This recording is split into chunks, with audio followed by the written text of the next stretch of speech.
검찰부터 연결하겠습니다. 서울중앙지검의 박서경 기자 나오십시오. 네, 서울중앙지검입니다. 네, 박근혜 전 대통령이 거의 만 하루 검찰청사에 머무르다가 돌아왔군요. 네, 그렇습니다. 박 전 대통령은 예상보다 상당히 긴 시간 동안 조사를 받았습니다. 박 전 대통령은 21시간 반 동안 청사에 머물다가 오늘 아침 6시 55분쯤 집으로 가는 승용차에 탔습니다. 박 전 대통령은 역대 검찰 조사를 받은 전직 대통령 가운데 가장 긴 조사 시간을 기록하게 됐는데요. 이전에 검찰에 소환돼 조사를 받았던 노태우 전 대통령은 16시간 20분, 노무현 전 대통령은 13시간 조사를 받았습니다.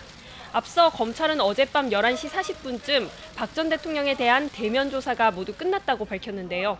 그러니까 어제 오전 9시 35분부터 14시간 정도 고강도 조사를 받은 겁니다. 조사가 끝난 이후 박 전 대통령은 7시간쯤 피의자 신문 조서 확인 절차를 진행했습니다. 귀갓길 다소 피곤한 모습의 박 전 대통령은 아직도 혐의를 다 부인하냐는 질문에 아무런 말을 하지 않은 채 준비된 차를 타고 서울 삼성동 자택으로 향했습니다.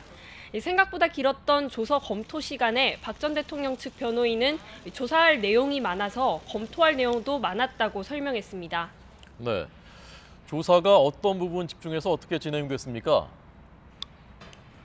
네, 먼저 어제 오전부터 11시간 동안은 한웅재 부장검사가 조사를 맡았습니다. 한 부장검사는 지난해 특수본 시작 전부터 미르와 K스포츠재단의 출연금을 둘러싼 고발 사건을 담당해왔습니다. 따라서 이번 국정농단 사태가 촉발된 미르와 K스포츠재단 비리와 관련한 질의에 중점을 둔 것으로 전해졌습니다. 한 부장검사에 이어 어제 저녁 8시 40분부터는 이원석 부장검사가 바통을 넘겨받았습니다. 이 부장검사는 박 전 대통령을 상대로 대기업들로부터 뇌물을 받았다는 의혹을 중점적으로 조사했습니다. 이 부장검사는 박 전 대통령이 대기업 총수들과의 독대 과정에서 어떤 대화가 오갔는지 등을 중점적으로 파악한 것으로 보이는데요.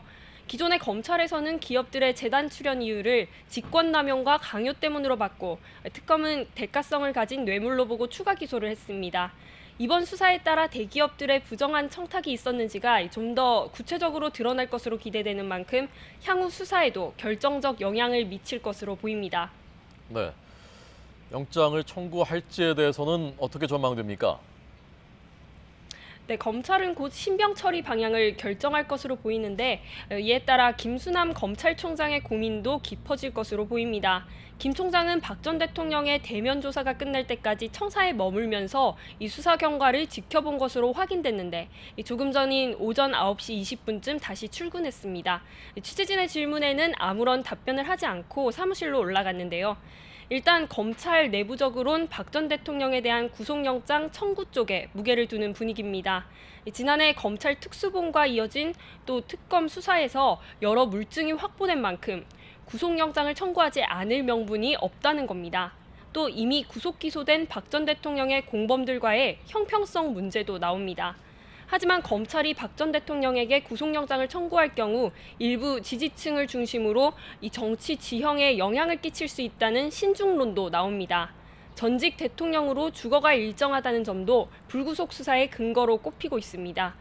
김 총장은 조사 결과와 수사팀 의견을 토대로 이르면 이번 주 안에 최종 결정을 내릴 것으로 보입니다. 지금까지 서울중앙지검에서 YTN 박서경입니다.